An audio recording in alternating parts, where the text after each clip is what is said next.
Hey everybody, what is up? Shaun Hadsall here, the owner of Get Lean in 12 and Stubborn Fat Expert, and I am doing a crash course video series on intermittent fasting because I'm celebrating the release of my new program called the Siesta Key Beach Diet. So somewhere around this video you'll see a link to click or tap where you can go learn all about it. But first I want to share a quick tip about intermittent fasting, which is one of the hottest diet trends, and for a good reason.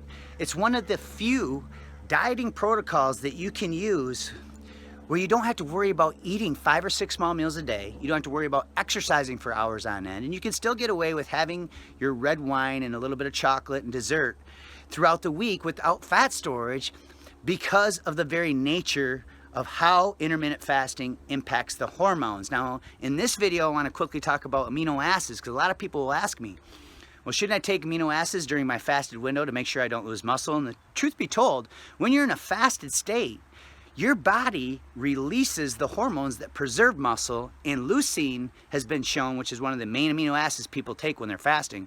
Leucine has been shown to spike insulin. The whole goal of fasting is to keep insulin stable because that's what allows the body to release fat-burning hormones. That's what allows the body sympathetic nervous system to kick up, and it creates all these health benefits. So if you spike insulin by taking amino acids, you take your body out of this environment. So skip the amino acids if your goal is to lose belly fat. If you're a ripped bodybuilder, you might want to consider taking some just to prevent muscle loss because you're already lean and you don't have fat to burn. But if you're somebody like me who just wants to maintain or lose belly fat, skip the amino acids during your fasted window.